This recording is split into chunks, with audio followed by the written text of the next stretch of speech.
Buenas tardes, gracias por su presencia en este segundo módulo, segunda clase del módulo relativo a las personas privadas de prisión en el diplomado de derechos de las personas o de las minorías o derechos de las personas en estado minoritario, ¿no? En estado de vulnerabilidad. El día de hoy, como complemento a la clase que tuvieron ayer con la doctora Wendy Jarquín, vamos a abordarlo desde una perspectiva distinta, digamos, ¿no? Vamos a abordarlo desde una perspectiva sociopolítica y desde el tema de la ciudadanía.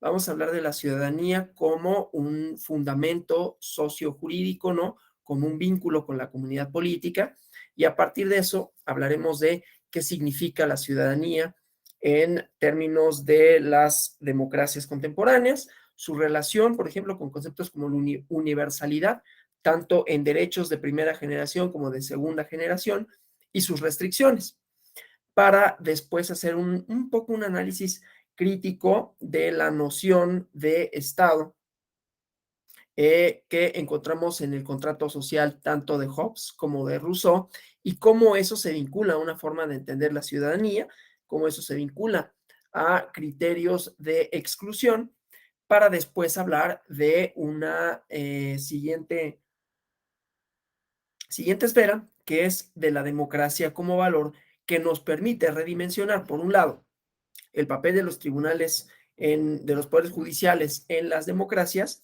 y cómo la ley construye a la ciudadanía, a la noción de ciudadano, que decía es una construcción jurídico-social que porta significados, para después abordar el tema de la cárcel, no desde el punto de vista jurídico formal, sino con su desarrollo histórico y su parte democrática, ¿no? O sea, la ley penal en las democracias, los límites democráticos del castigo, la racionalidad de los mismos, y luego cómo esas dos cosas se conjuntan en el tema que nos ocupa de las restricciones a la libertad o los derechos políticos de las personas privadas de prisión cuando están, perdón, privadas de la libertad, cuando se encuentran compurgando una una medida, como medida cautelar, la prisión, ¿no?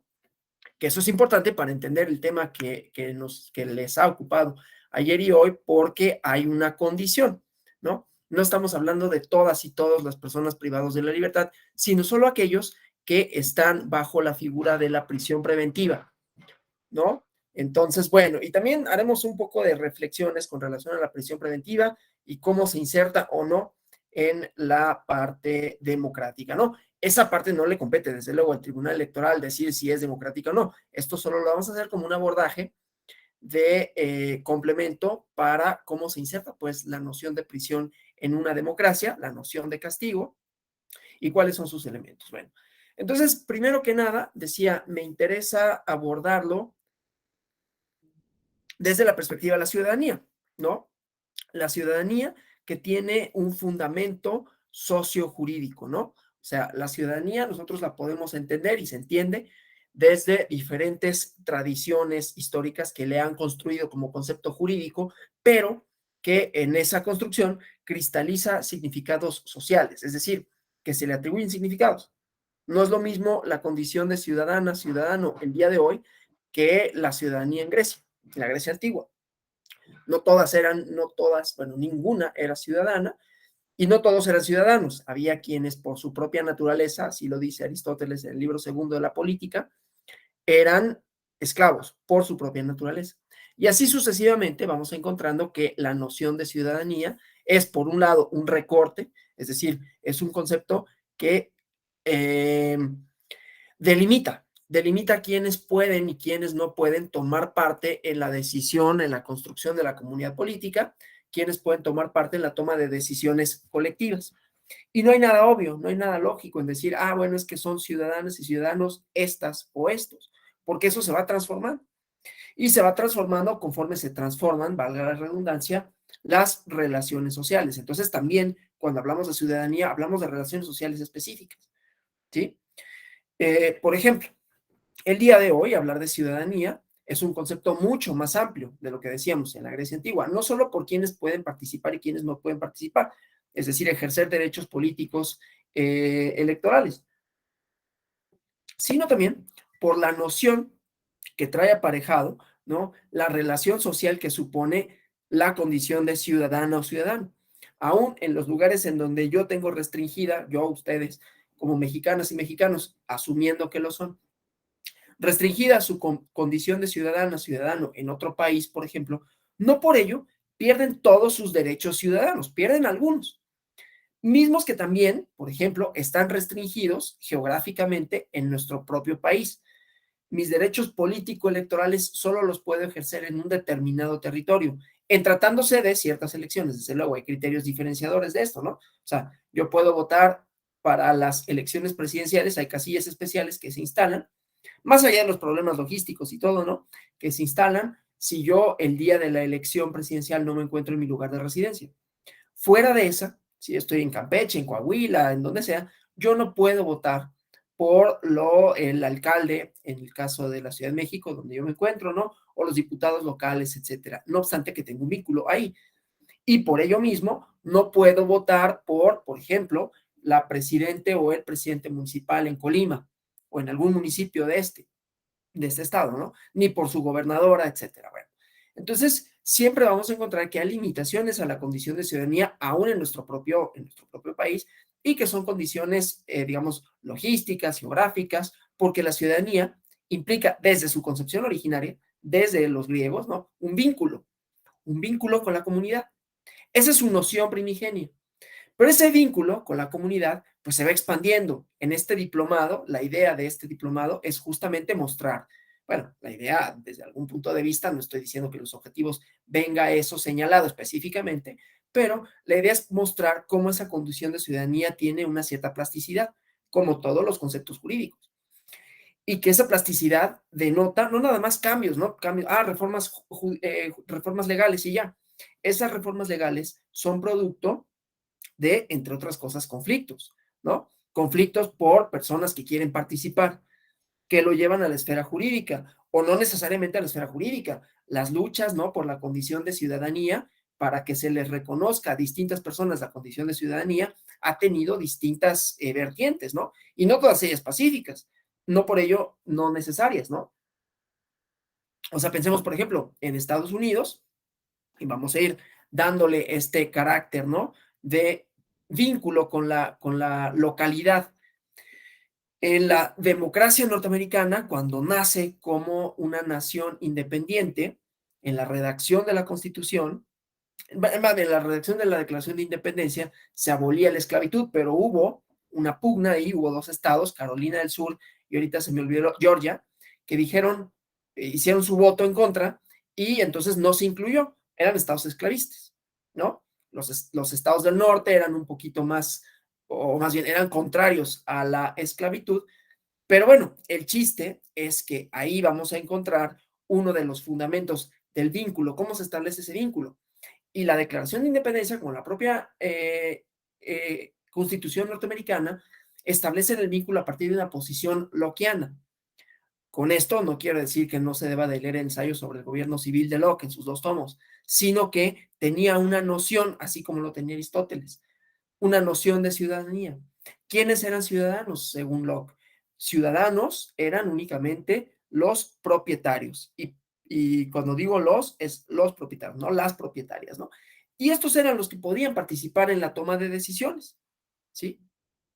Pero aquí viene una contradicción, porque la noción no de ciudadanía, pero sí la noción de comunidad política, hace referencia a una aparente, y esto viene desde la tradición de la ilustración, ¿no? Una aparente universalidad de derechos, ¿no? Y de ahí encontramos principios como universalidad del sufragio, que pues nunca es universal. Siempre esa universalidad está limitada. Quiénes pueden y quiénes no pueden participar en la toma de decisiones colectivas, en la elección de representantes y órganos de gobierno y por qué. Y los por qué son variados, también los quiénes, y han sido variados a lo largo de la historia, a pesar de estar fundados en esta idea del iluminismo de la universalidad, que lo que pide, lo que supone la universalidad es que todo mundo tiene los mismos derechos, pues resulta que ni es cierto ni ha sido cierto. Y tampoco podemos condenar eso, ¿no? Siempre hay razones por las cuales se ha limitado la condición de ciudadanía. ¿no? Una de las cuales nos convoca hoy, pero nos ha convocado o les ha convocado de diferentes maneras en este diplomado y han visto cómo mediante sentencias, pero que esas sentencias están antecedidas por conflictos, ¿no? Por conflictos que se expresan en términos judiciales, ¿no? Que idealmente eso en una democracia es como se deberían la mayoría de los conflictos de dilucidar, ¿no? Yo tengo una pretensión y esa pretensión está fundada en un valor. ¿Cuál es el valor? En este caso, pues la universalidad. Y si la universalidad significa una cosa, eso quiere decir que siempre va a ser el comparativo a partir del cual se va a definir todo lo demás. En este caso, la ciudadanía. La ciudadanía a la lente del universal y el universal como una característica de lo democrático. No es tan automático como decía, ¿no? Porque inclusive las definiciones democráticas de los diferentes países, en las diferentes comunidades políticas, vemos y hemos visto distintas restricciones. Algunas de estas restricciones han sido o son de índole irracional, si queremos decirlo así. No obstante, que estaban justificadas como un argumento racional, y así lo exponía Locke cuando decía por qué los propietarios y los blancos, desde luego, porque eran los que eran propietarios, eran los únicos que estaban legitimados para participar en la toma de decisiones colectivas. Y lo fundaba en que eran los que estaban dotados de razón, que aquellos que no eran propietarios, dado que el fundamento de ser del Estado era proteger la propiedad, pues no tenían derecho, pero además que las personas de color no tenían la misma capacidad racional, tampoco las mujeres. Así lo fundamenta, ¿no? Entonces, esto solo para decir que la noción de ciudadana, de ciudadano, es plástica, ¿no? Es cambiante y cambia de conformidad con momentos sociales, momentos políticos, en donde se valoran, no solo por los juzgadores, ¿eh? Se valoran por la comunidad política las relaciones sociales existentes. Y esto lo podemos hacer extensivo a un montón, decía, de derechos que se ejercen como ciudadana y ciudadanos, no solo los derechos políticos, aunque nos vamos a referir a ellos. A principios del siglo y hasta mediados, no mediados, como hasta los años 20, casi vamos a decir, antes de la década de los 30, no existía en el Código Civil, digo, solo para hablar que los derechos de la ciudadanía se expresan en relaciones sociales y que implican la facultad de ejercer derechos, de relacionarse jurídica y políticamente, no solo con el Estado, sino con las y los demás. O sea, no nada más es el vínculo de, bueno, yo puedo tomar parte en la toma de decisiones colectivas porque puedo votar, sino las relaciones sociales que establezco me pueden o no dar la posibilidad, vamos a decirlo así, la posibilidad de dialogar en términos de iguales con las y los otros. Entonces decía, en la década de los 30, el Código Civil para la Ciudad de México, entonces Distrito Federal, que además el Código Civil Federal y para el Distrito Federal, algo así era la denominación, no contemplaba la figura del divorcio. En detrimento, por supuesto, de quien lo solicitaba, que normalmente era la mujer, ¿no? Entonces, no podía establecer un cierto tipo de relaciones sociales. Se veía coartada, se veía minada su posibilidad de ejercer derechos de ciudadanía, porque, insisto, la ciudadanía no nada más es votar, es cómo establezco relaciones con los otros. Si yo tengo la posibilidad de contraer matrimonio o la imposibilidad de, vamos a decirlo así, descontraerlo, de desvincularme matrimonialmente, pues ahí estoy viendo limitada el ejercicio de mis derechos, digamos, ¿no? De mi libertad, que como ciudadano se supone que es inherente, porque no, nada más no es nada más, perdón, la universalidad en cuanto fundamento del ejercicio de los derechos, sino que esos derechos están vinculados a la libertad, y la libertad no nada más es la libertad política, es la libertad contractual, ¿sí? Son libertades individuales, que no son solo las libertades políticas, libertad de expresión, libertad de asociación, esas están bien, pero se vinculan con un número grande de otras libertades, ¿sí? Entonces, todas esas han sido conquistas, digamos, ¿no? Conquistas legislativas o conquistas jurisdiccionales que después se pueden traducir en la legislación. Solo esto para decir que la noción de ciudadanía, uno, tiene vínculos más allá del puro ejercicio de los derechos político-electorales. Y dos, que la noción de ciudadanía es un concepto relacional. Es decir, uno no es ciudadano en el vacío, Yo no soy ciudadano, nada más, pues estoy aquí en mi casa solo y pues, soy ciudadano. Soy ciudadano porque hay otras personas que me reconocen esa condición, pero con las que me puedo relacionar de una manera derivado de ese vínculo, ¿sí? Y después tenemos la idea de la universalidad de los derechos, que va vinculado también con la idea de ciudadanía, ¿no? No sé si hasta aquí vamos bien, o ya hice demasiado pelote, ya se me hizo bolas el engrudo. ¿Vamos bien? Ok, bueno. Entonces, esa idea, ¿no? Vínculo no solo con el Estado, con los demás, y que eso me permite establecer relaciones sociales. Es un concepto, decía, relacional. Pero entonces en esa relación también va ahí inserto el Estado. Puedo participar, ¿sí? En la toma de decisiones colectivas, que ese sería como el fundamento primigenio, podríamos decirlo. Soy miembro de la comunidad porque puedo participar, nada más que esa participación, decía, se hace extensiva a otro tipo de derechos, ¿sí? O a sus restricciones, igualmente, que no se limitan a las restricciones jurídico-políticas, pues. Entonces, cuando hablamos de el Estado, ¿no? Cuando hablamos del Estado, ya había establecido la idea hobbesiana de, perdón, lockeana, de es la propiedad, se erige el Estado para cuidar los derechos de propiedad y con ello, pues solo los derechos de los propietarios, ¿no? Y con ello una restricción de la ciudadanía. Y con ello, desde luego, un recorte a la universalidad y qué entendemos por esta. ¿Y cuáles son sus alcances? Pues sus alcances son muy limitados, ¿sí? Bueno, en las otras doctrinas del contrato social vamos a encontrar nociones más o menos similares, fundamentos más o menos similares. Hobbes. Para Hobbes, el vínculo fundamental con el Estado se da a partir de la seguridad. El Estado tiene que garantizar la seguridad. Es esa la misión del Estado, ¿no? Es decir, nos conformamos como una comunidad política, primero por un criterio de utilidad. Nos conviene juntarnos y nos conviene juntarnos porque esa organización va a permitir que no estemos en pugna todo el tiempo por nuestras propiedades, que la propia idea de libertad, la libertad en el estado natural, según Hobbes, que era, pues yo satisfago mis necesidades de conformidad con mis posibilidades físicas e intelectuales, ¿no? Y esas posibilidades físicas e intelectuales, pues también son un límite. ¿Cuál es el límite? Pues las posibilidades físicas e intelectuales del otro y de las otras personas, y así sucesivamente. Eso va a generar que todos queramos lo mismo, pero no todos podemos obtener eso, ¿sí? Y entonces, o nos terminamos bloqueando, pero nos terminamos peleando, y eso genera inestabilidad y la imposibilidad, además, de conformar una comunidad política. Entonces, renunciamos a esa libertad primigenia de hacer lo que se nos dé la gana, porque ni siquiera nos conviene, ¿no? No nos conviene porque vamos a terminar cansados, vamos a terminar conquistados. Entonces, bueno, renunciando a esa libertad, conformamos un Estado. Pero, ¿qué pasa una vez que conformamos el Estado? Según Hobbes, se delega el poder para ejercer la violencia, para delimitar lo justo y lo injusto, y para garantizar la seguridad a través de la coerción a un ente, el Leviatán, el Estado, y este ya no se transforma, por lo menos no desde la perspectiva de Hobbes, ya se le deposita el poder a este ente y ahí está el Estado.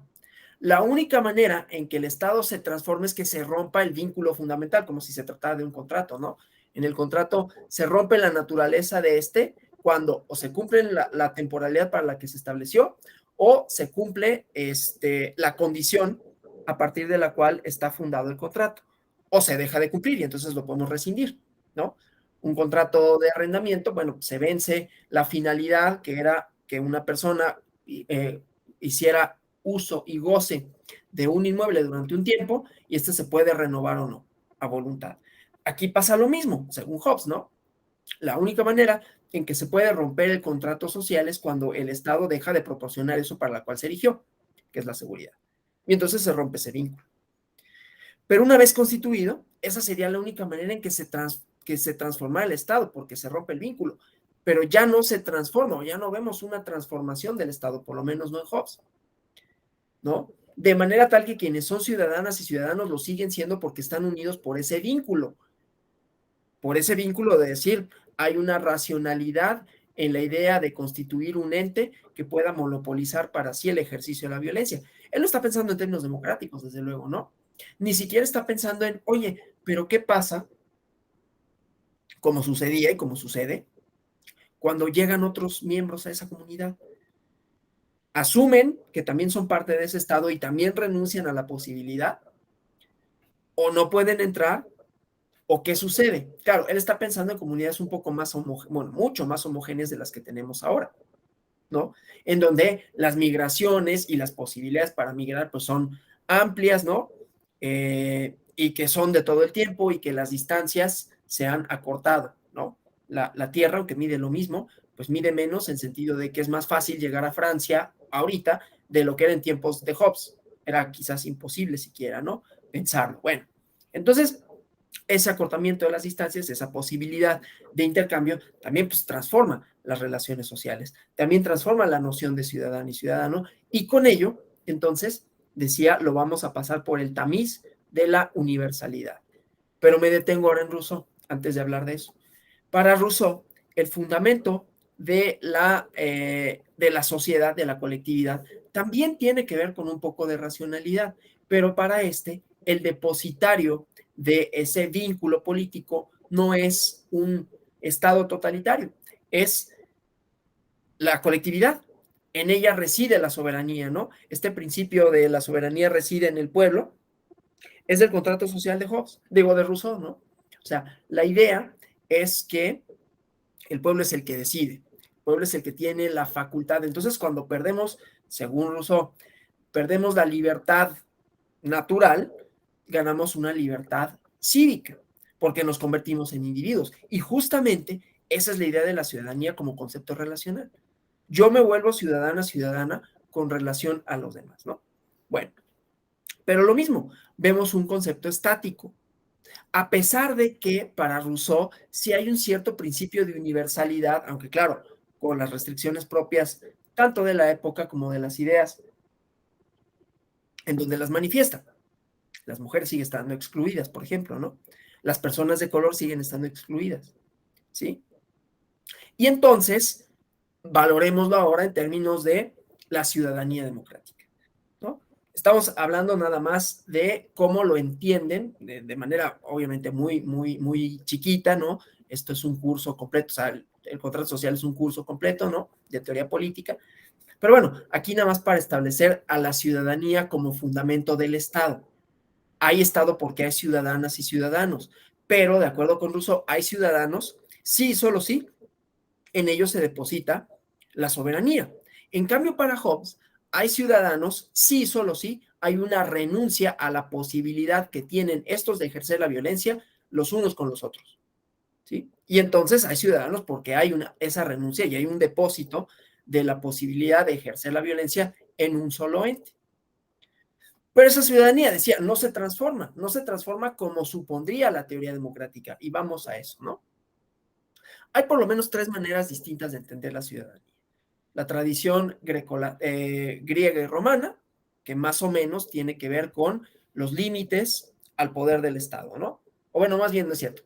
Las formas en que puede participar una persona en la toma de decisiones colectivas, es decir, un vínculo con el Estado, un vínculo político. En Atenas eran ciudadanas y bueno, eran ciudadanos, perdón, eran ciudadanos los que podían votar. Una de las sanciones era la pérdida de la ciudadanía, una de las sanciones penales.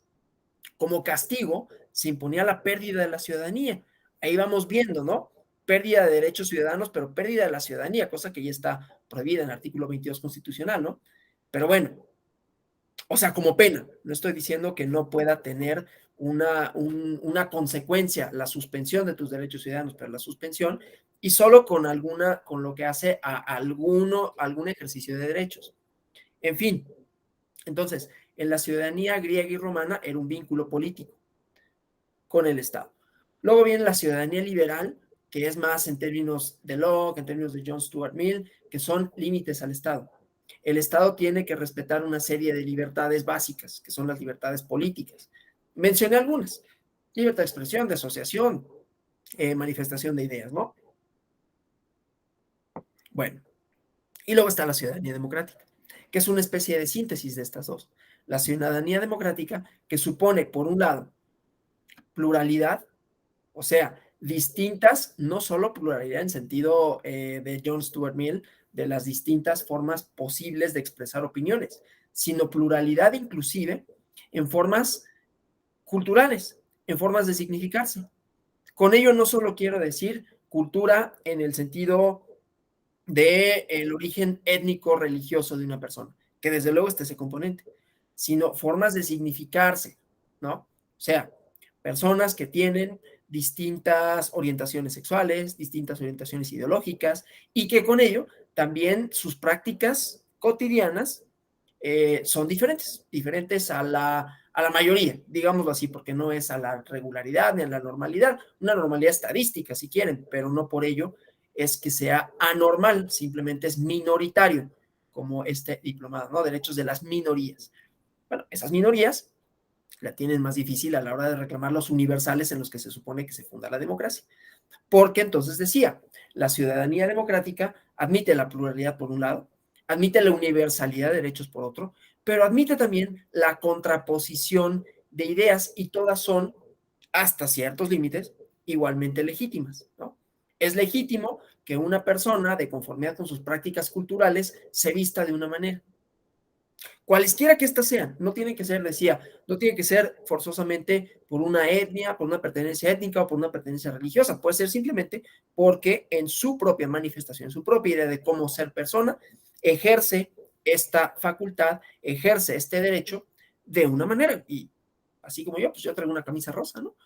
Digo que es un ejemplo, ahorita esto no es escandaloso, pero había y todavía hay, todavía llega a haber algunos comentarios en mi familia, lo tengo que decir así de manera anecdótica, que me dicen, yo uso mucho colores rosas, ¿no? Me dicen, ay, es que, ¿no? Y se asocia a un tipo de prácticas, a un tipo, bueno, esa cosa tan tonta, pues yo, ¿qué tal que llegara con los ojos pintados y los labios, ¿no? Y trajera una trenza, y aunque tuviera la barba, ¿no? Bueno, pues esa es mi forma de significarme. Y eso lo admitiría, en teoría.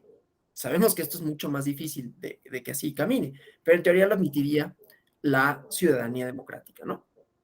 Entonces, pues, la democracia y la ciudadanía democrática como valor se redimensiona constantemente. Eso es lo que me interesa. Se redimensiona, se redefine y se redefine en varias esferas, ¿no? Ahí es donde viene la importancia de los poderes judiciales, porque son en las democracias las que o los que en última instancia pueden, ¿no? Interpretando cuáles son los valores democráticos de un momento, ahorita vemos eso, pueden redefinir los alcances de la ciudadanía, pueden redefinir los límites, ¿sí? Entendiendo que ciudadanía históricamente siempre ha sido un concepto que restringe, también permite, pero restringe, o sea, marca una separación, quiénes pueden y quiénes no. Así, por ejemplo, los menores de edad, pues es una restricción. ¿Por qué a los 18 y no a los 19? ¿Por qué a los 19? O bueno, ¿por qué a los 18 y no a los 21? Está un poquito, uno todavía a los 18, todavía sí, a mí si me preguntaran, pues está bien, darles la credencial de lector si quieres, pero yo diría que pues por ahí de los 21, ¿no? Un poquito más grandes. Todavía a los 18 uno no tiene como la madurez suficiente, pero bueno, ahí hay razones históricas por qué. El siglo XVIII es el siglo de la Ilustración, ¿no? Y Kant define la Ilustración como el momento en donde las personas adquieren mayoría de edad, porque ya no depositan su racionalidad, sus decisiones en otra cosa que en sí mismos, ¿no? Y entonces, pues, viene esa magia del siglo XVIII y sus manifestaciones culturales. Bueno, eso no importa. Lo único que quiero decir es que se redimensiona constantemente el concepto y que en las democracias contemporáneas son los poderes judiciales los que a veces en última, a veces en primera instancia, dependiendo de cómo sea el procedimiento, redefinen esos límites, ¿no? Entonces, la ley, pues, constituye a la ciudadanía, pero esa ley puede provenir de la legislación o puede provenir de los poderes judiciales en donde definen, redefinen los alcances de una norma. Y dicen, bueno, esta restricción es legítima o es ilegítima en función a la idea que se tiene de la democracia y de la universalidad, que son dos cosas que confluyen, ¿sí? La universalidad de derechos, de primera generación, de derechos políticos, está relacionada con la noción que se tiene que te tienen en un momento y en un lugar dados de la democracia, ¿sí? Entonces, bueno, la democracia es un faro orientador para las decisiones judiciales. Y evaluando esa noción es que se evalúan otras instituciones y su interacción. Ya hablamos de la ciudadanía, pero la ciudadanía en las sociedades, conforme se van haciendo más complejas, es decir, van teniendo distintas instituciones, va adquiriendo una importancia específica el individuo, ¿no? Como persona, no como abstracción, ¿no? El individuo como persona, como titular de derechos, que los reclama, que los ejerce, que participa, y van interactuando entre ellos y van conformando instituciones, decía, ¿no? Que les protegen, ¿no? Que les facultan, que les dan una serie de igualmente de atributos o de bienestares, ¿no? Y entonces las sociedades se vuelven más complejas, es decir, tienen más componentes. Hay división del trabajo, ¿no? Entonces vemos que aparecen campos diferenciados, ¿no? El derecho, derecho penal, luego derecho civil, administrativo, electoral, etcétera, ¿no? Cada uno con un cierto grado de especificidad. ¿Sí? Y entonces en esa división vamos a encontrar mayor complejidad social y mayores formas de ejercer los derechos ciudadanos, mayores formas de manifestarse, ¿no? Como ciudadanía. Y bueno, entonces ahí vamos viendo distintos igualmente tipos de conflictos, ¿no? Que se van delimitando, que se van dirimiendo por medio de las instituciones, que van surgiendo igualmente con esa idea, ¿no? Bueno, entonces, a partir de eso, decía, la ciudadanía es una construcción jurídico-social que porta significados y que esos significados varían en el tiempo y que esa variación en el tiempo se va a cristalizar en cómo se lleva a cabo el conflicto, ¿no? Los términos del conflicto y cómo se resuelve. Dicho esto, vamos a la parte que nos interesa, ¿no? Con toda esa introducción de la noción de ciudadanía, ¿no? En sus diferentes manifestaciones sociopolíticas. Las restricciones a la ciudadanía. Y han sido varias, y han sido distintas, ¿no? Ya hablamos de algunas cuando dije el contrato social según Locke, el contrato social según Hobbes y Rousseau, y las luchas de distintas minorías para poder acceder a derechos de primera o de segunda generación, derechos políticos y luego derechos sociales, que sigue siendo un campo de batalla.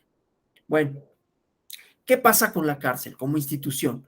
¿No? Vamos a ir conjuntando estas dos ideas y luego hablar otra vez de la lente democrática y de la universalidad de derechos a la luz del castigo, que es la cárcel. El castigo, digamos, moderno o contemporáneo por excelencia, ¿no? La cárcel como institución, ustedes saben, ¿no? Para quienes hayan leído, por ejemplo, Vigilar y Castigar de Foucault, pues tiene un desarrollo, tiene una racionalidad y tiene una finalidad o una serie de finalidades, ¿no? El encierro, separar a una persona de su espacio de socialización, también es construir a la persona de una manera, o sea, la ley, las instituciones, las decisiones judiciales construyen a la persona, construyen lo que significa ser persona. Cuando yo paso de ser un ciudadano común a ser un delincuente, allá hay una serie de significados que se atribuyen, una serie de discursos.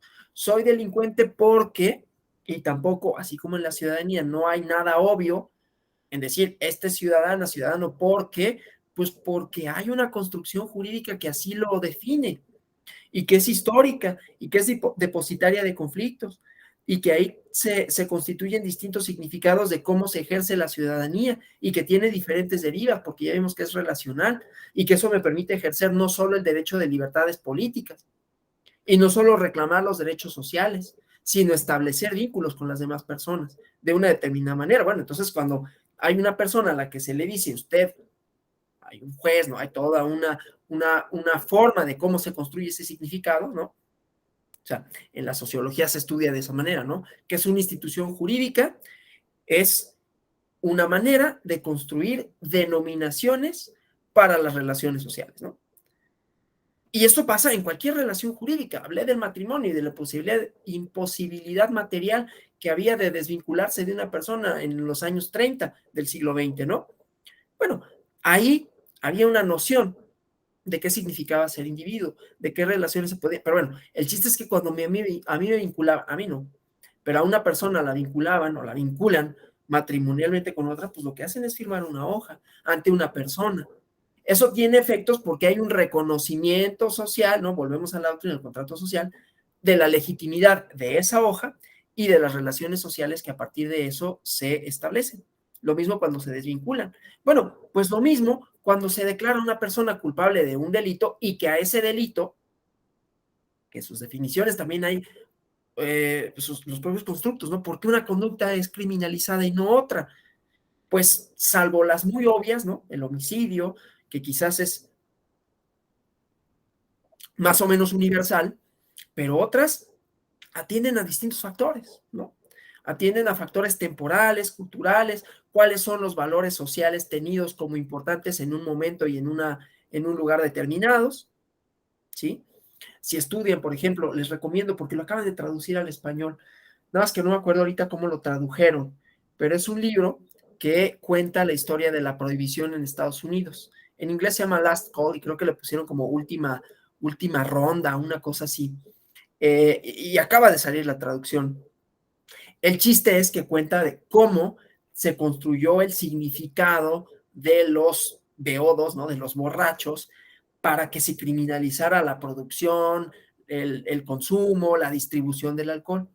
Y entonces en esas construcciones vamos a encontrar otra vez disputas, vamos a encontrar discursos, vamos a encontrar maneras de valorar ciertas relaciones sociales a la luz de lo deseable.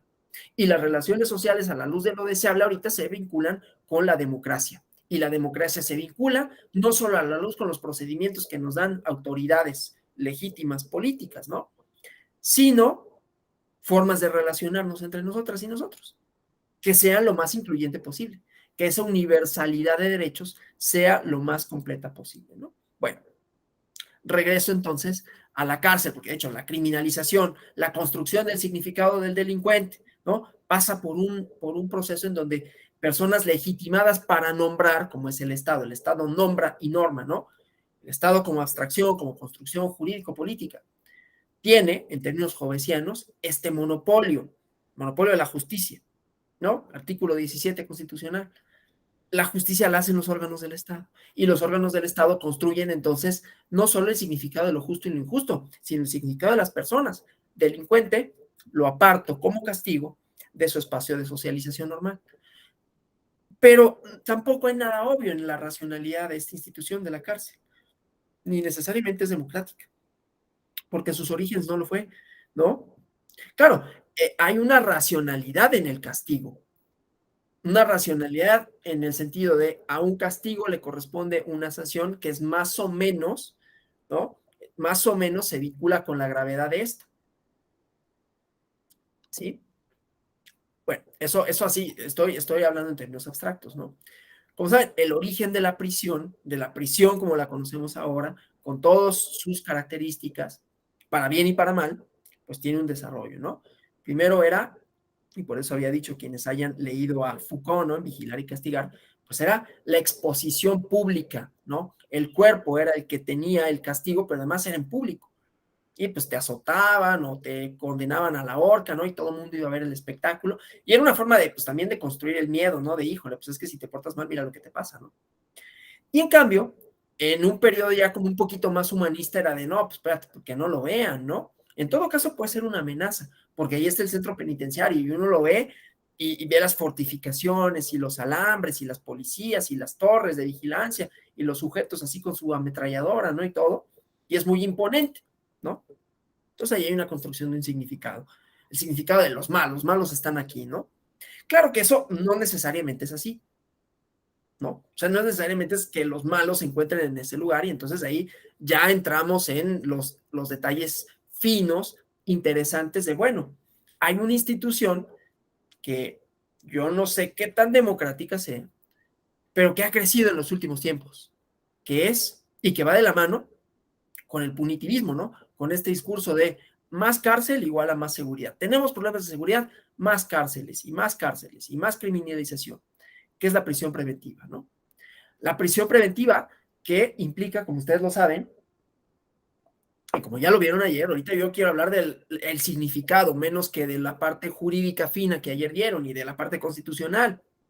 Y de la parte procedimental que se resolvió en la sentencia del Tribunal Electoral, que aquellos privados de prisión no pierden su condición de ciudadanía porque siempre y cuando, perdón, estén en prisión preventiva porque subsiste para ellos la garantía de presunción de inocencia, aunque están encerrados, es un poco raro. Pero bueno, en las democracias contemporáneas conviven muchas instituciones no democráticas, ¿no? Esta es una premisa mía. La prisión preventiva oficiosa tiene una finalidad, persigue una finalidad supuestamente racional, como la persiguen todos los medios, todas las medidas cautelares, que como ustedes saben son de naturaleza variada y persiguen una finalidad jurídica, que es que la materia del juicio de que se trata subsista, ¿no? Y en el caso de la prisión preventiva, lo que se supone es, hay un temor fundado, hay un riesgo de que la persona se sustraiga de la acción de la justicia. Y entonces, pues vamos a asegurarnos de que no sea así. Pero hay otras consideraciones. Otra vez, no hay nada obvio, así como no hay nada obvio en la constitución de la ciudadanía, como no hay nada obvio en los vínculos, como no hay nada obvio en por qué se castiga una conducta o por qué es más grave una que otra, todo depende de momentos, de circunstancias y de discursos, ¿no? De cómo se van construyendo significados en la vida pública, ¿no? Por eso puse el ejemplo de la criminalización de la producción, distribución y consumo del alcohol, que nadie respetaba, por cierto, ¿eh? Lean ese libro, es muy bueno, en realidad, ¿no? El autor, lo voy a escribir aquí, porque no me acuerdo, creo que se llama La Última Ronda, lo tradujeron así, pero el libro es de Daniel Ocken, ¿no? Y cuenta todo ese relato, cómo se fueron construyendo significados sociales y cómo hicieron lobbying también, ¿no? O sea, cómo llegaron a los legisladores, pero hay una moral detrás de eso. Bueno, hay una moral detrás de la prisión preventiva, ¿no? Toda esta idea que decía del punitivismo. Los problemas sociales se arreglan con la cárcel o con la amenaza de la misma. Entonces, ya de pronto es prisión preventiva para la prisión preventiva para la prisión preventiva, ¿no? Se ha vuelto una herramienta que me parece muy poco democrática, y ya vieron ayer por qué es antidemocrática, pues primero porque restringe sin restringir, restringe mi libertad, pero subsiste mi condición de ciudadano. Ah, caray. Pero ¿qué no dijimos que la condición de ciudadana y ciudadano se vinculaba? Era una relación social que tenía que ver con cómo me puedo, valga la redundancia, relacionar con los demás. Si estoy en la cárcel, bueno, sí puedo contraer matrimonio, ¿no? Pero hay muchas cosas que no puedo hacer. No puedo comprar un coche. Bueno, no sé si habrá quienes puedan, ¿no? Pero no puedo hacer muchas cosas, no puedo rentar un departamento. Y así sucesivamente, no obstante, que se supone que no he perdido mi condición de ciudadano, ciudadana, ¿no? Bueno, entonces, decía, en la esfera, claro, el derecho tiene distintas esferas. Aquí, como dije desde un inicio, no es culpa del Tribunal Electoral del Poder Judicial de la Federación, ni la existencia de la institución de la prisión preventiva, ni sus alcances. ¿Qué es lo que le compete en todo caso? Por eso hay una distribución de competencias, ¿no? ¿Qué es lo que compete en todo caso al Tribunal Electoral? Pues pronunciarse sobre aquello que es, valga la redundancia, competente.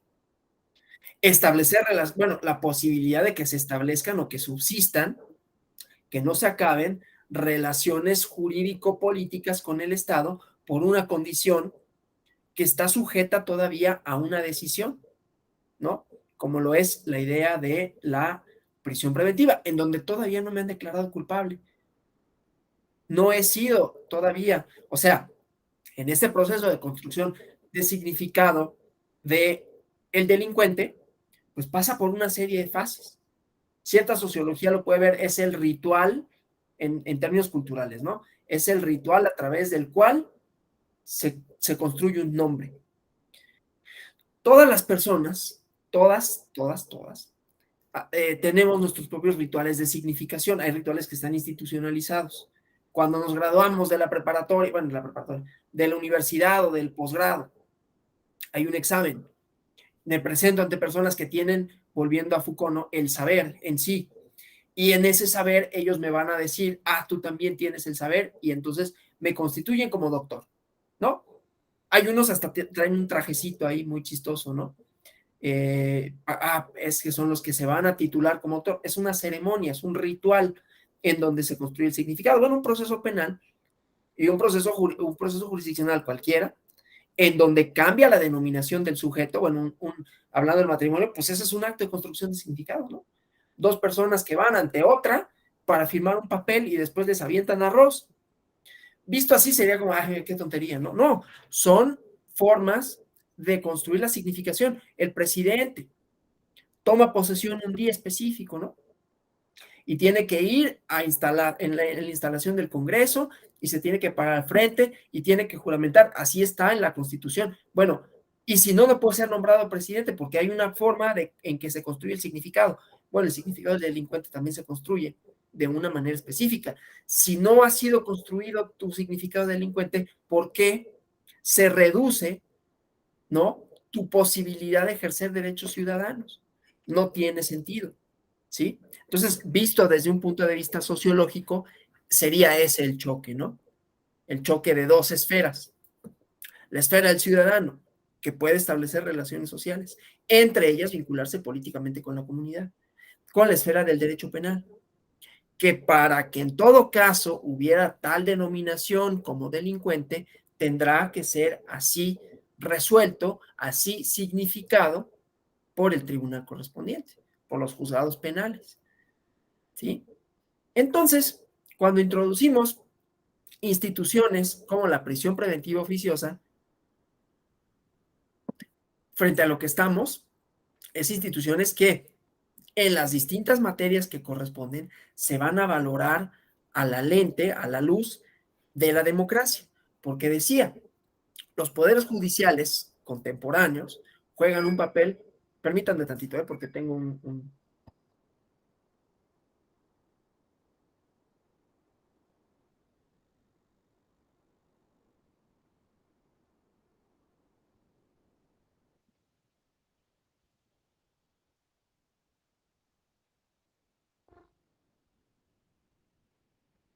Discúlpeme, por favor, pero es que tocaron el timbre y si no atiendo yo, no hay nadie más que pueda atender y luego se vuelve loco mi perrito y va a estar rascando.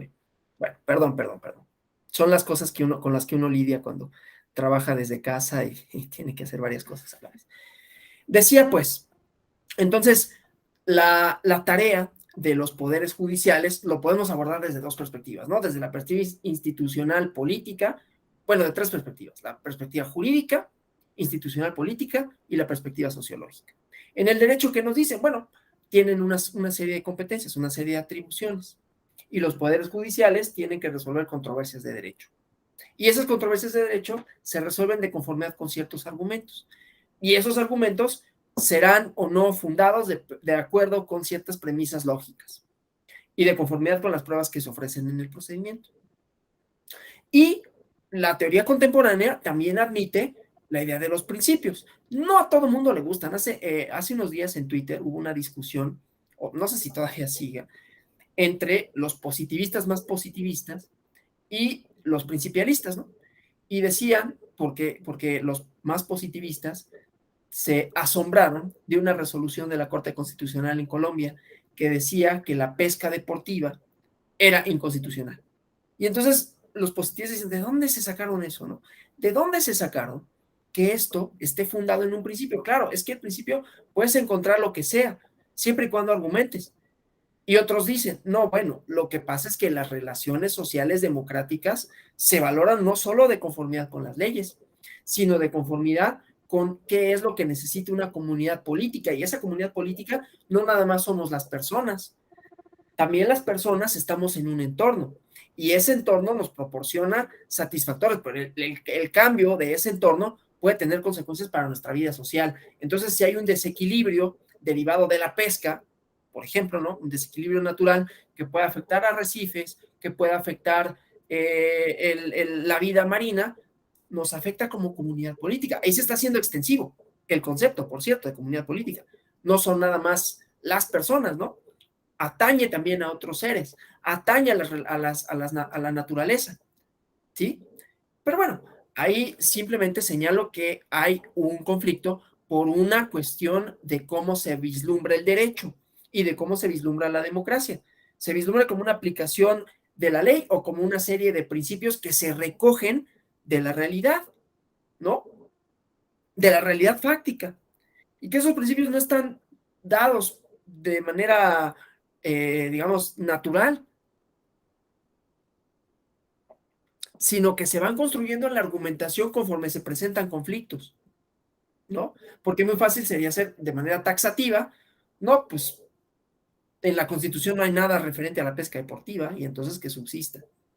Pero hay una valoración distinta, como decía de esto, ¿no? Bueno, entonces, decía, esto es cómo resuelven los jueces y de conformidad con qué. Eso desde el punto de vista jurisdiccional. Desde el punto de vista político podemos pensarlo. Bueno, hay dos posibilidades ahí también, ¿no? Podemos pensarlo como distribución de poderes, desde un punto de vista muy institucional. Y a los poderes judiciales les corresponde, ¿no? Limitar al poder ejecutivo y al poder legislativo. Eso también supone una reconfiguración de la democracia, ¿no? Porque las democracias contemporáneas tienen un poder contramayoritario y entonces la ley soberana, la ley que proviene, otra vez volviendo a Rousseau, pero volviendo al propio diseño constitucional jurídico, ¿no? La representación legislativa, de donde provienen las leyes, el poder constituyente, poder legislativo, perdón, que hace leyes que de alguna manera propone las definiciones, pues las definiciones se tienen que plasmar finalmente en una sentencia, ahorita voy a eso, pero propone definiciones de la persona. Aquellos que hagan esto tienen esta consecuencia jurídica. Se considerará esto en estos términos y así sucesivamente. Bueno, y entonces esas leyes serán pasadas por el tamiz del Poder Judicial nuevamente, ¿no? Y los va a definir si son o no, se pueden insertar o no en la democracia. En términos jurídicos, esto significa simple, y en términos políticos, simple y sencillamente el poder contramayoritario. La ley, no por provenir de los procedimientos democráticos y de la legislación, es por sí misma democrática. Tiene que ir de acorde con la Constitución y ahí hay una valoración. De manera tal que desde una perspectiva sociopolítica podremos decir, como lo he dicho desde el principio, ¿no? Que hay una valoración que el juez hace de la democracia, de manera tal que la democracia es una dimensión axiológica también. No nada más es una forma de gobierno para elegir representantes legítimos, sino que proporciona una serie de valores a partir de los cuales se establecen relaciones sociales no solo legítimas, sino deseables, ¿sí? Y a partir de los cuales se valora también la legitimidad de un castigo y los alcances del mismo, ¿sí? ¿Vamos bien hasta aquí? Bueno, entonces, esa es la parte, ¿no? En donde vemos. Y hay una reconstrucción, hay una reconfiguración en cualquiera de las esferas que se le quiera ver, desde cualquiera de las ópticas que se le quiera ver, en las democracias modernas, porque el poder judicial ya no nada más es un límite al poder, ¿no? Un límite en el sentido de los amparos, ¿no? Hay un acto del poder ejecutivo, del poder legislativo o del mismo poder judicial, en tratándose de los poderes judiciales locales o federales, dependiendo del grado, ¿no? Que puede trastocar a los derechos de una persona y entonces acudo a la institución del amparo para que se analice la constitucionalidad o no de una cosa. Nuevamente, analizarlo a la luz de la Constitución es analizarlo, compararlo con un documento en donde se plasman valores de convivencia deseables, pero son cambiantes, aun cuando el texto sea el mismo. El texto puede no cambiar, puede no variar en su redacción, pero sí va a variar en su interpretación. Todo esto para decir, ¿no? Toda esta perorata para decir que cuando se valora el artículo 35 constitucional en la sentencia que revisaron ayer, justamente vemos dos cosas. La primera que vemos es por qué estas personas, no solo las personas privadas de la libertad, pero también, sino, como ustedes saben, en el conflicto que analizaron, son personas que se autoadscriben como pertenecientes a una comunidad indígena de Chiapas, a las que se les retiró su credencial. Ellas querían votar. Hay por ahí algunos matices interesantes en los que no voy a reparar ahorita, pero entonces ellos querían votar y entonces el tribunal cuando resuelve dice, bueno, no te puedo ahorita, porque además se resuelve tiempo después de cuando la elección para la que ellos querían, en la que ellos querían participar, pero dice, se va a instrumentar un plan piloto para que esto se haga extensivo, ¿no? O sea, no sea como los efectos del amparo bueno, de los efectos anteriormente en la institución del amparo como la conocíamos, ¿no? De la inmediación o de la relatividad de la sentencia, solo las partes que lo solicitan, sino que, bueno, si esto resultó inconstitucional y se restringen de manera indebida los derechos de la ciudadanía, pues que no se le restrinjan a ningún ciudadano que esté en esa situación, ¿sí? Pero entonces decía, se analiza la condición de vulnerabilidad. ¿Por qué se trata de personas en situación de vulnerabilidad? Entonces, primero la autoadscripción, ¿no? Las personas que se identifican a sí mismas como pertenecientes a una etnia, pertenecientes a un grupo indígena, ¿no? Entonces, ahí hay una valoración, ahí hay una gradación, ¿no? Ya habíamos dicho de las exclusiones que confluyen en el concepto de ciudadanía. Materialmente, bueno, no materialmente, en lo enunciativo, las y los indígenas no tienen restringidos sus derechos de ciudadanía, sin embargo siempre los han tenido porque han sido excluidos de manera sistemática y de múltiples maneras, ¿no? Manifestaciones culturales, ¿no? El hecho, por ejemplo, el Estado mexicano, antes del reconocimiento del convenio 169 de la OIT, antes del artículo segundo constitucional, en sus reformas, ¿no? Pues no era tan reconocido, no se reconocía como un Estado plurinacional, pluricultural, todavía hay pugnas en ese sentido, ¿no? Y entonces eso excluía de manera, primero, de la esfera política, ¿no? ¿Cuántos representantes indígenas había? Pocos, pero ¿cuántos se respetaban sus propias formas de organización? Tampoco se respetaban mucho. Entonces, ahí vemos, hay una reconfiguración de derechos, pero hay un reconocimiento en la sentencia de que estos grupos han sido excluidos de sus derechos de participación de manera sistemática, como sucede con todas las otras personas que ustedes han visto con relación a este diplomado, ¿no? Por ahí vamos a ver, creo que tenemos un módulo de las personas extranjeras, ¿no? La nacionalidad como criterio de vinculación con la esfera pública. No, no es cierto, no es extranjeros, es migrantes la que me corresponde a mí, los derechos políticos de las personas migrantes, ¿no? Y es lo mismo.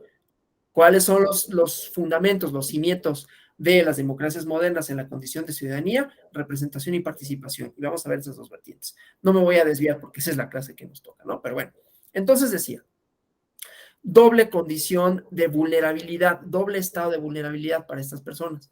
Primero, por su origen étnico, social, ¿no? Pero hay un reconocimiento, o sea, eso no es menor, ¿sí? Porque cuando hablamos de universalidad, o sea, los derechos, las democracias, las repúblicas democráticas, se fundan en la idea de una universalidad que siempre ha sido ficticia, ¿no? Esta universalidad de la Ilustración que dice derechos para todos, todos son iguales ante la ley. Ah, bueno, pero son iguales los que son seres dotados de razón, y ahí ya excluimos a un chorro, ¿no? Después, las doctrinas desde el inicio, ¿no? Desde la propia Revolución Francesa decían, oye, pero es que esa universalidad en donde tú dices que unos no son dotados de razón y otros sí, no tiene sentido, ¿no? O sea, no tiene sentido decir que las mujeres no son dotadas de razón, así como ¿por qué? ¿Sí? Y entonces empiezan a decir, no, es que el principio de dignidad humana no discrimina por sexos, la racionalidad no discrimina por sexos, ¿no? Y entonces, bueno, hay esa pugna. Entonces, esto, como había dicho, va expandiendo los derechos de la ciudadanía, va expandiendo la idea de universalidad. La universalidad es la lente, otra vez, como lo es la democracia, ¿sí? Entonces, la democracia decía, no son solo procedimientos, son valores, y esos valores pugnan en lo que entendemos por ciudadanía democrática contemporánea, por la universalidad, por el reconocimiento de la diversidad. Bueno, eso está muy bien. ¿Qué pasa con los privados de la libertad? Decía, ¿no? Hay una valoración del 35 constitucional. ¿Quiénes son ciudadanas y ciudadanos para efectos del 35 constitucional? Bueno, quienes no han sido condenados por una pena privativa de libertad, es que no han sido condenados. Y fíjense, ahí hay controversias, ¿eh? El texto constitucional puede decir eso, pero hay otras legislaciones, ¿no? En distintos estados, que la pérdida de derechos políticos solo está para ciertos delitos, es decir, no es automático. O sea, no todos los condenados por un delito a penas privativas de la libertad pierden por ese hecho sus derechos políticos, ¿no? Eso es importante. O sea, al final del siglo XX, a principios del XXI, la privación de la libertad electoral por quebrantar el pacto social se ha convertido en un problema polémico de las democracias constitucionales, ¿no? O sea, por un lado está la lucha por la universalidad del sufragio activo. Por eso decimos universalidad o universal siempre ha estado restringido, ¿sí? Entonces, si decimos universalidad del sufragio, vamos a decir, bueno, sí, pero ¿quiénes pueden o quiénes pueden no? ¿No? Los locos, en su momento, ¿no? Los discapacitados. Y hay distintas pugnas, o sea, ya no nada más estamos, yo ahorita había puesto algunos ejemplos de cómo se van constituyendo personas y cómo se van ampliando los derechos por común pertenencia étnica, ¿no? La lucha por la abolición de la esclavitud, la lucha por el reconocimiento de la participación política de las mujeres, etcétera. Pero ahora, cuando nos atañe a esto, ¿no? La lucha por universidad del sufragio activo a favor de personas detenidas o condenadas por un delito. Pero por otro, está la autodefensa de la democracia, ¿no? En contra de aquellos que pretenden concurrir a la conformación de un gobierno representativo, no obstante, y esta es la gradación, ¿no? Y este es el criterio, no obstante que presentan un peligro real, grave, inminente para los fines de la sociedad democrática, ¿no? O sea, que han roto, si es una relación social, pues rompieron la relación social, ¿sí? Entonces, en ambos casos, las controversias del sufragio sintetizan esa polémica de la muerte civil, ¿no? Que es una ficción medieval, ¿no? Que hoy tiene la narración constitucional de normas, contextos, soluciones que explican la mejor versión de la libertad política en la democracia contemporánea, ¿sí? Platón, volvemos a Platón, bueno, volvemos a los griegos, ¿no? En la República inicia el debate de quién debe gobernar. Y decía John Locke, ya que lo traemos a cuenta y vamos a volver a traer a cuenta el contrato social, ¿no? Los criminales no. El contrato social que defiende Hobbes, Rousseau y Locke constituye el fundamento de la privación de la ciudadanía como medida preventiva de seguridad. La versión del sufragio basada en el contrato social de Jean-Jacques Rousseau estriba en el derecho de participar en la voluntad general, ya había dicho, ¿no? El que obedece la ley tiene derecho a hacerla, comenta. La libertad política de conformar la ley, por ende, tiene un fundamento contractual, que es para asegurar la libertad de todos, ¿no? Respetar el pacto permite conformarlo. Entonces, obedecer el pacto social, explica el derecho de ratificarlo con el sufragio activo a través de elecciones libres y por ende modificarlo con el sufragio pasivo, ¿no? Por medio de la ley en el gobierno representativo. Esa es la lectura contractual, ¿no? El que viola la ley no tiene derecho a conformarla. O sea, cumplir el pacto social es la prestación para recibir la protección e incluso de la ley como contraprestación, ¿no? Entonces, el derecho a conformar el pacto es por el cumplimiento del deber de respetar. Esta lectura contractualista a la que ya nos referimos, ¿no? Perdura en el debate actual de la privación del sufragio, perdón. Y es el paradigma del constitucionalismo de poderes del Estado preventivo, ¿no? Que permite garantizar la libertad de las personas por una política de restricción cautelar a quienes la dañan. Lo que pasa es que, bueno, la dañan en el mismo grado, la dañan independientemente de que no estén condenados, ¿sí? Entonces, la cuestión, pues, de la muerte cívica implica una discusión filosófica sobre la concepción de la democracia, como ya les había dicho, ¿no? Incluyente e excluyente, que prescribe un modelo jurídico con la restricción del sufragio en un contexto político determinado, con sus diferentes variables y matices normativos, ¿no? Para garantizar, en términos de la democracia electoral, la conformación de la libre voluntad popular. Pero ¿cuál es la relevancia, pues, actual de esta muerte cívica, ¿no? Ya dijimos, tiene su origen en el mundo antiguo, ¿no? En Grecia y Roma había una idea de quienes los que quebrantaban la ley tenían que ser excluidos, la privación del derecho de participar en la polis, ¿sí? Estos orígenes históricos de las leyes privativas de la ciudadanía que se remontan a esta construcción, ya me refería a ella, ¿no? Tradicional de la ciudadanía republicana del mundo antiguo, se basan en el estatus de honor, ¿no? Que por ciertas conductas ofensivas motivan la privación de derechos cívicos por medio de la atimia, le llamaban en Atenas y Esparta, o la infamia en Roma, ¿no? Luego en Inglaterra medieval se desarrollan leyes de proscripción, ¿no? Privan al ciudadano noble de sus derechos de propiedad y hereditarios. Otra vez, Lockeano, ¿no? Por la condena de delitos graves. En el medievo se desarrollan este tipo de limitaciones a la libertad política de los antiguos, ¿no? Leyes de proscripción. Y su objeto es declarar a la persona, otra vez construyen a la persona como fuera de la protección de la ley. Y luego, ahora, en la idea moderna, pues resiste esta evolución del constitucionalismo europeo y americano. No obstante, los fines y orígenes racistas a los que ya me referí, porque se mantienen esas restricciones, perdón, en el ámbito penal y electoral, ¿sí? Entonces, hay diferentes modelos de privación del sufragio, pero tienen un denominador común: la limitación del sufragio activo y pasivo, o el derecho de asociación política, ¿no? Para conformar participar en un partido político, por el reproche de una conducta que se considera riesgosa para la democracia, según el derecho electoral de autor, del acto del enemigo, ¿no? Etcétera, ¿no? Entonces, estas ideas de prohibir el contenido y el alcance del hecho que prohíben, que fundamentan la exclusión, ¿no? Tiene que ver con la ley del miedo electoral, ¿no? Por lo que es, por lo que hace o por lo que puede hacer el quebrantador en contra del pacto para renovar de manera libre y auténtica el gobierno representativo. Entonces, desde la antigüedad hasta nuestros días, la muerte cívica permanece como esta ley del miedo, ¿no? En contra de la ciudadanía peligrosa. Esta regla privativa de derechos tiene un... Y en esto de la ciudadanía peligrosa, pues seguimos ahí, ¿no? O sea, la justificación para la prisión preventiva oficiosa es esa. Hay un temor fundado de que estas personas, por la gravedad del delito, pero la gravedad nunca está clara. ¿Por qué prisión preventiva oficiosa para esos delitos? ¿No? Y lo que vemos ahí, pues es una disputa discursiva, política, que ya tiene otros componentes que por ahora se escapan de las finalidades de esta clase. Podríamos abordarlos, pero pues nos lleva a otras derivas, ¿no? Entonces decía, esta regla privativa de derechos tiene evolución peculiar en diferentes contextos actuales, ¿no? Que tiene como efectos desterrar del demos a las personas que por razones retributivas, preventivas, reguladoras, se consideran indignas de participar en la conformación de la voluntad popular, ¿no?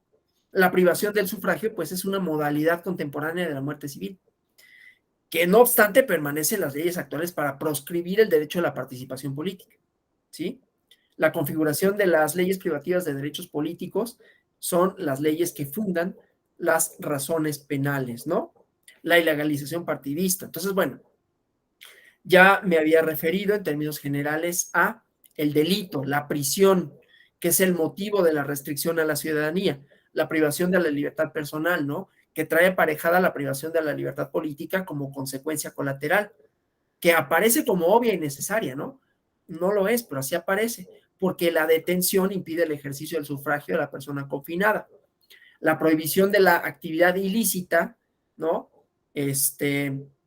Explica la limitación de las personas de poder ser candidatas y candidatos, ¿no? Para evitar, pues, hay una lógica detrás de esto, nada más aquí la cosa es la prisión preventiva oficiosa, ¿no? Pero ahorita me refiero a la institución general, a su evolución, ¿no? Como lo he hecho a lo largo de esta plática, y luego ya, pues la institución, ahí el problema lo tenemos y subsiste con la prisión preventiva oficiosa.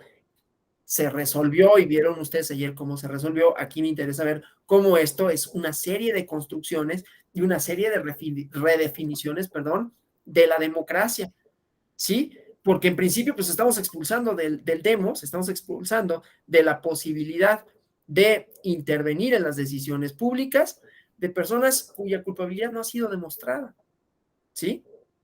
Entonces, bueno, decía pues, eh, evitar que los quebrantadores de la democracia puedan concurrir en las elecciones libres. Estas problemáticas, ¿no? La violación a la ley penal, es la base contemporánea para reconstruir una teoría general de la privación de derechos electorales, cuyo objeto es proteger a la democracia, ¿no? Entonces, el problema es determinar si los quebrantadores de la ley, porque decía, ¿no? También, no hay nada obvio. Hay países en donde el castigo depende, o sea, perdón, hay países en donde la restricción de los derechos políticos depende de la conducta que se reproche. Es decir, no es automático que la condena a una pena privativa de prisión te prive, valga la redundancia, de derechos políticos.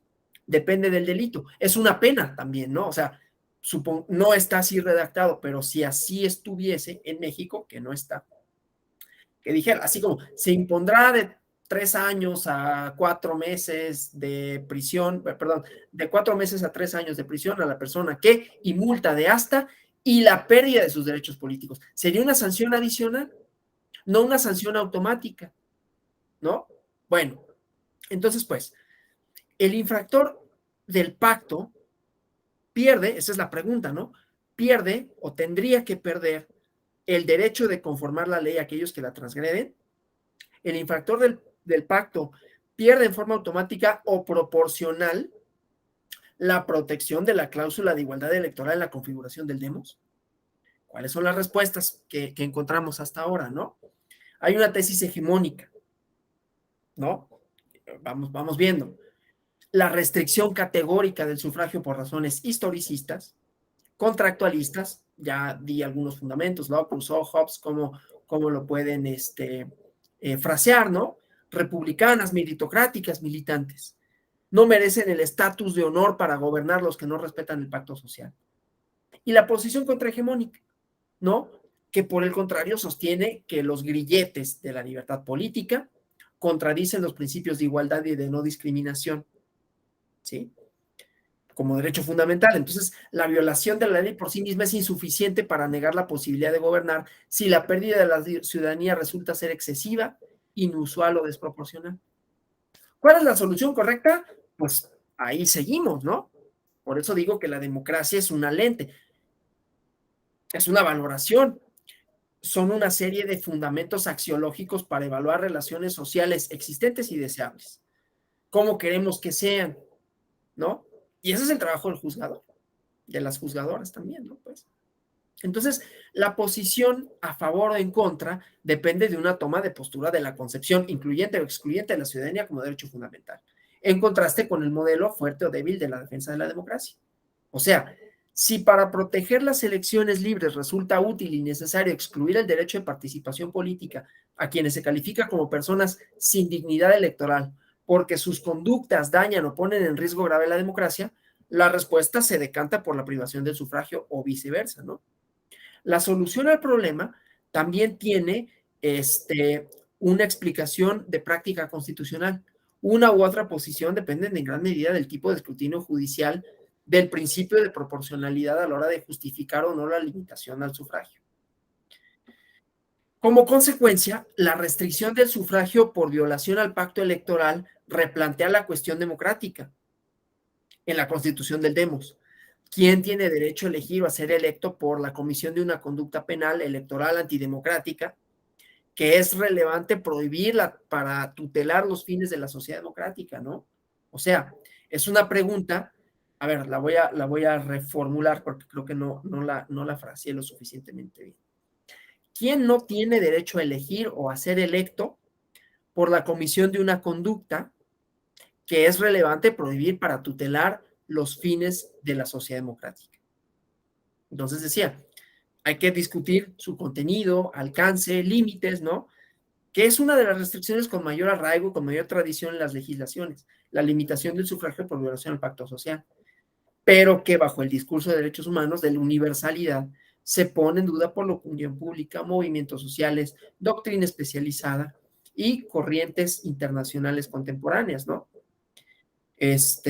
Bueno, entonces, la exclusión indebida del sufragio plantea un problema fuerte de legitimidad en torno al grado de inclusividad que debe poseer la ciudadanía política para que un sistema electoral se considere democrático. La democracia excluyente, que ya dijimos, ha tenido sus exclusiones, ¿sí? Pero se caracteriza por el déficit de las garantías de los derechos electorales. Déficit, perdón. Entonces, uno de los retos actuales de las democracias que autorizan privar en forma categórica, ¿no? Sin explicar motivadamente la causa legal. Está en la Constitución, ¿no? El sufragio de los quebrantadores de la ley consiste en liberar esta idea, ¿no? Cuando se consideran discriminatorias, crueles, inusuales, desproporcionales. Entonces, esta muerte ciudadana plantea diferentes problemas sobre por qué, cómo y cuándo se debe restringir la libertad electoral por violar el pacto electoral de la democracia, ¿no? La tesis central consiste en explicar a partir de un modelo de estricta legalidad y proporcionalidad la restricción del derecho a la participación política a las personas que configuren una conducta electoralmente relevante, constitutiva de un riesgo real, inminente y grave para los fines de la democracia electoral, ¿no? Es la idea que les había dicho, la ley del miedo electoral, que está configurada por una garantía de autodefensa de las elecciones libres para la conformación auténtica del gobierno representativo, ¿no? Aquí les recomiendo un libro bastante interesante de Luis Efrén Ríos Vega, que se llama La privación del sufragio, el debate contemporáneo en México, ¿no? De Tirán Loblanche. Ese libro es como bastante interesante, pues, ¿no? Entonces, el debate de la privación del sufragio pasivo tiene distintos modelos conceptuales, ¿no? Que funcionan según los casos, y aquí ya vamos a entrar ya para terminar, ¿no? Algunas ideas, ahí sí ya jurídicas, aquí ya como todo el concepto sociológico, construcción de la persona, momentos políticos, valoración, cristalización, democracia como valor, que lo único es que van a fundamentar, van a justificar la suspensión del derecho a ser electo y a elegir a las personas que representan un daño, un peligro grave inminente para la democracia. Ojo con lo que estoy diciendo. No nada más se discute el derecho al sufragio pasivo, que diga el derecho al sufragio activo, votar, sino también ser votados. ¿Sí? O sea, a lo que voy es que todos estos conceptos, todas estas ideas se van reconstruyendo, van generando discursos, conflictos, y estos discursos y conflictos los llevan a la esfera pública distintos portadores de significado que tienen un mayor poder en algún momento, y lo digo en el mejor de los sentidos, ¿eh? O sea, no estoy diciendo así de, claro, como ahora es el tiempo de los derechos humanos, entonces, no, claro, es que sí es, pero porque tiene un mayor significado, un mayor alcance, una mayor trascendencia, mayor sentido hablar de esto. En términos de universalidad, ya la universalidad pues se tendría que expandir, ¿no? ¿Sí? Bueno, entonces, decía, es la idea de que las personas privadas de los derechos políticos representan un daño o un peligro grave inminente para la democracia. Entonces, en la privación de los derechos políticos fundamentales por razones de peligrosidad, ¿no? Restringir el derecho a la participación política porque han violado el pacto democrático en el Estado constitucional de derecho, ¿no? O sea, esta idea de poner grietas a la ciudadanía por conductas relevantes que afectan el sufragio como principio fundamental del gobierno representativo. Entonces, el problema es determinar por qué, cuándo y cómo es válido restringir la libertad electoral de estas personas peligrosas, supuestamente, ¿no? No digo que no lo sean, ¿eh? Solo digo que cómo sabemos cuál es la peligrosidad que representan, ¿sí? Y esto varía, y esto no está predefinido, no hay nada lógico, ¿sí? Y mucho menos hay nada lógico con una institución que para mí está más que fuera de los lindes de la democracia como la prisión preventiva oficiosa, ¿sí? Porque trastoca, ¿por qué? Si no, otra vez lo que había dicho, ¿no? Si los tribunales penales construyen la definición de quién es y no delincuente y por lo tanto se le puede privar de su espacio de socialización primigenio, de la posibilidad de establecer relaciones sociales y por lo tanto la posibilidad de ser persona, entonces, ¿por qué me restringen mi libertad si no he sido condenado? No he sido construido como por la legislación, pero los significados que ello implica, ¿no? Como delincuente y no obstante estoy privado de la libertad. A la luz de la democracia, yo no veo cómo se justifica eso, ¿no? Salvo quizás algunos casos, y son debatibles. Otra vez volvemos a la idea del peligro real e inminente, de que una persona represente para la democracia. Y volvemos al punto, porque entonces, siendo así, cuáles tendrían que ser, si es que los hubiera, en la sentencia no marca límites, dice, las personas privadas de la libertad por prisión o preventiva oficiosa, o prisión preventiva, no importa si es oficiosa, ¿no? Por prisión preventiva como medida cautelar, no pierden su derecho al sufragio, independientemente del delito que se les impute. porque subsiste para ellos, ¿no? La garantía de presunción de inocencia. Entonces no hay gradación en ese sentido. No es bueno, si se trata de delitos graves, no, no. Lo que pasa es que no importa el delito, no importa la conducta que se te atribuya, importa la denominación, ¿sí? No eres delincuente hasta que no se te ha construido como tal con una sentencia firme definitiva, porque decíamos, el Estado tiene ese poder para normar y nombrar, y no me pueden nombrar si no hay antes un procedimiento, porque así es la forma en que se construye el significado, ¿sí? Bueno, entonces, determinar pues cómo es válido restringir la libertad electoral de las personas para evitar una inaceptable contaminación en la conformación de la voluntad del Estado, ¿sí? Y hay estándares o algunos estándares de solución de problemas, ¿no? Que se pueden explicar a partir de algunos casos, ¿no? El canon de Estrasburgo, ¿no? Que tiene más cercanía con una concepción proporcional de la muerte cívica, ¿no? La causa idónea, útil, necesaria para limitar la libertad electoral. Esta se tiene que individualizar de manera estricta y proporcional. La proporcionalidad, pues, para proteger los fines de la sociedad democrática. O el canon de San José, ¿no? Es una lectura más categórica. La causa legal de la restricción del sufragio pasivo opera de manera automática para proteger en forma directa el orden constitucional. Entonces, independientemente de la forma en que se pueda aplicar el principio de proporcionalidad en ambos sistemas de protección de derechos humanos, hay criterios interpretativos, ¿no? Que explican esto que decíamos, el miedo electoral, ¿no? Entonces, bueno, ya casi terminamos, ¿eh? Lo prometo, pues ya he hablado casi 1 hora y media. ¿Cómo vamos? ¿Algún comentario, alguna duda, alguna cuestión que quieran añadir relativo a lo que he dicho hasta aquí? ¿Vamos bien? ¿No se han aburrido, no se han cansado? Digo, yo sé que es viernes, 6:30 de la tarde. Denme 8 minutos, 6:40, concluimos. Vamos bien, gracias. Bueno, entonces decía, ¿no? Lo importante de esto es el debate constitucional, el derecho a ser electo y el derecho a votar, ¿no? El derecho a la participación y a la representación, que ese es otro tema. Cuando leyeron, bueno, cuando les comentaron la sentencia, cuando analizaron la sentencia, vimos que se construía a este grupo como vulnerable por dos razones, ¿no? La razón de su origen étnico, pero la razón de que privados de la libertad, al no poder participar en la esfera pública, y esto es un problema, ¿no? Al no poder tener representación, pues ¿cómo van a llevar a la esfera pública, valga la redundancia, su problemática? O sea, si una democracia supondría que también en la aplicación, o sea, es una relación social de unas y otros, pero también del Estado para con los individuos, entonces quiere decir que eso también se hace extensivo no solo a las figuras penales, sino a cómo se ejercen los castigos. Y entonces las instituciones penales también tendrían que tener estándares democráticos. ¿Cómo vamos a saber cuál es la problemática de las personas en la cárcel si están privados de su derecho de participar en la esfera pública y no pueden decir, oye, no me dan agua, como sucede? No tengo espacio suficiente, como sucede, ¿sí? Esto se magnifica aún cuando se trata de personas que ni siquiera han sido declaradas culpables. Pero como vemos, está irresuelto.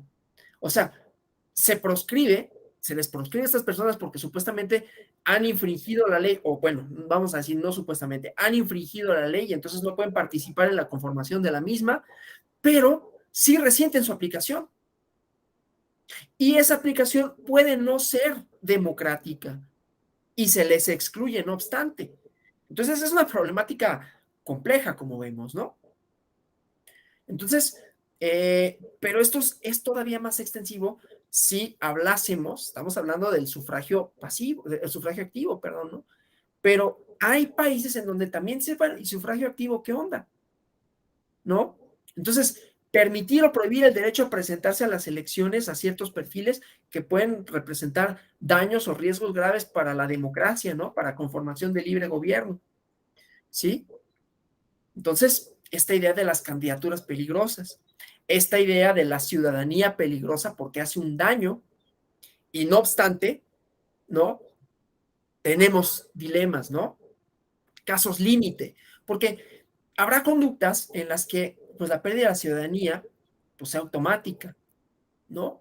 yo no me estoy metiendo mucho con la parte de la prisión preventiva oficiosa porque yo de entrada, y así lo resuelve el tribunal, ¿no? O sea, vamos a ampliar los alcances de esto, vamos a ampliar el debate. Ya vieron ayer la cuestión constitucional, ya vieron el contenido de la sentencia. Vamos a ampliar el debate, decir, oye, ¿y si esto lo hacemos extensivo? ¿Cómo se hace el criterio de Estrasburgo? Es que es un criterio que no para todos los delitos, no es automático, pero la teleología de este automático, esta pérdida de derechos, es proteger a la democracia. Entonces decía, pues, vamos a terminar. Hay casos que son o que pueden ser muy lógicos, ¿no? O más o menos. Hay una idea más o menos compartida de qué delitos podrían ser merecedores de esta exclusión. Pero hay casos límite, ¿no? Entonces, esto nos presenta para la democracia problemas, ¿no? O sea, por un lado, el dilema de la ilegitimidad de las democracias cuando se utiliza la figura legal de la privación del sufragio como un instrumento que puede ser abusivo, fraudulento. A ver, pasó o supuestamente sucedió año 2005. Había una persona, no voy a decir su nombre, pero ya saben quién es, que se le imputó un delito, supuestamente, y él decía, que era para que no participara en la elección presidencial, porque lo iban a meter a la cárcel, lo iban a dar prisión preventiva, ¿no? Por un delito que se le imputaba y dice, claro, lo que quieren es que yo no vote. Independientemente de si eso fue cierto o no, sí puede suceder que tenga esos efectos. Ahí la relevancia de decir, o sea, no solo lo pensemos en términos de lo que está muy bien, pero sino los alcances más allá de ese caso específico, por interesantes que son. Porque aquí volvemos a la idea institucionalista de control judicial, ¿sí? No solo control judicial en el sentido de, bueno, va a haber un juez de control que dicta o no la medida cautelar y luego pues te puedes amparar, pues sí, pero ¿qué tal si en ese amparo pues ya pasaron las elecciones, ya me da lo mismo, ¿no? Ya me privaron de mi derecho, ¿sí? Entonces, la descalificación política en contra de los adversarios, ¿no? La persecución política. Luego está la problemática de la legitimidad de la representación política cuando esta hipótesis del sufragio subversivo, ¿no? La pureza de las urnas. O sea, una realidad porque los gobiernos representativos, nos guste o no decirlo, ¿no? Permea un vínculo con el crimen organizado, ¿no? La democracia militante. El problema de las restricciones el problema de las elecciones libres cuando la restricción indebida del sufragio o su reconocimiento ilegal pone en tela de juicio la autenticidad del voto, la persecución de las personas, ¿no? Entonces, hay algunas formas de resolverlo. Ya les prometo que ya voy a terminar, ¿sí? En Argentina, por ejemplo, el debate es los presuntos delincuentes por crímenes de lesa humanidad. Ahí hay una restricción. En Colombia, la parapolítica, pero como vemos, todo tiene que ver con el lugar y el momento. La parapolítica en Colombia presenta el problema del maridaje de los congresistas con los grupos paramilitares, que ha planteado debate reformas legales para suspender derechos políticos por la vinculación de los grupos, para la vinculación con los grupos de delincuencia organizada. En España, las candidaturas proterroristas, ¿no? Que implican casos en donde se limitan derechos políticos a personas relacionadas con partidos ilegalizados para evitar listas electorales contaminadas. En Guatemala, los golpistas, los dictadores que quieren regresar al poder, entonces ahí está el problema. Y esos son los que nos van a ir dando las pautas para la limitación de los derechos, ¿no? En Italia, los presuntos mafiosos que son señalados en procedimientos de investigación contra la mafia, ¿no? En Turquía, candidaturas fundamentalistas, ¿no? Que representan un problema para la laicidad que socava el Estado constitucional. Para quienes les interese el caso turco, hay una novela que lo retrata bien en términos político-electorales que se llama Nieve, de Orhan Pamuk, que fue premio Nobel en 2005, creo. Bueno, entonces, en cada país, al final de cuentas, tiene sus razones contextuales, ¿no? Para poner limitación a la ciudadanía electoral por causas penales o antidemocráticas, pero se tienen que justificar, obviamente, las causas de restricción en el marco del discurso de los derechos. Cuando no son justificadas, como en el caso mexicano, la prisión preventiva oficiosa, entonces, ¿qué hace el tribunal? Pues dice, es ilegítimo. es ilegítima la restricción. No se puede pronunciar por la institución porque no es propia del derecho electoral, pero sí la restricción como un castigo cuando no se ha dictado propiamente ninguno, ¿no? Bueno, lo prometido es deuda. Dije que preguntas, comentarios hasta aquí. Sí, Fidel Moisés Casarín. Claro. ¿Qué pasó también en Estados Unidos? El impeachment, que es el que le hacen al presidente, en donde a partir de un juicio determinan si tiene la posibilidad de seguir siendo funcional, en este caso, presidente de la República. A mí lo que me interesó muchísimo fue el concepto de universalidad por parte de la persona, en donde ese derecho de votar y ser votado implica no solamente en la, ¿cómo se llama? Vamos, que el Estado garantice esa situación sin importar algunos obstáculos. Me acuerdo en el caso de Islandia, me acuerdo perfecto porque estaba el Mundial de la Euro, no, la Eurocopa en el 2016, en donde Islandia estaba haciendo una reforma constitucional y resulta ser de que se llevaron las urnas al lugar en donde iba a participar Islandia, bueno, la selección de Islandia, para que los ciudadanos fueran a votar, o sea, tuvieran esa oportunidad de poder hacer partícipes de esta reforma constitucional.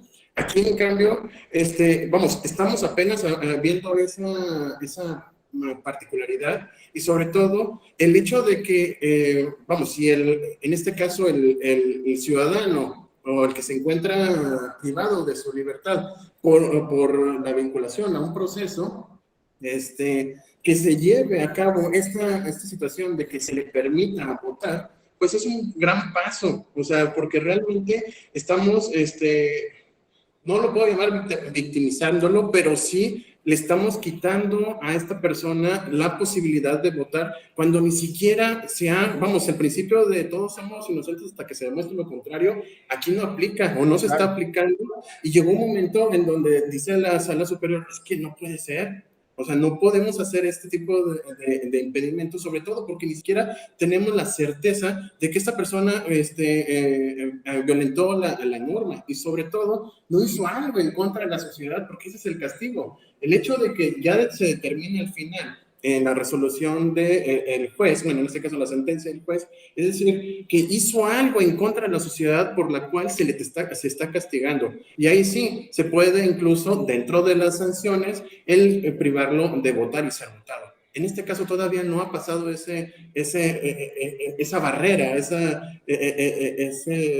frontera, y por lo tanto debe de permitírsele, vamos, se le debía en su momento dar la oportunidad de hacerlo. Y del otro lado, cuando utilizaban ese tipo de castigo, el decir de que al momento de estar vinculado a proceso, automáticamente nadie podía ser votado. O sea, en este caso, también la sala superior ha dicho, no, es que debes de darle chance porque una, no ha sido castigado por parte de un juez competente y dos, vamos, aquí hay un juego que hizo la sala superior. Hasta en tanto tenga la posibilidad, o sea, esté libre para poder hacer campaña, se le permite el ser candidato.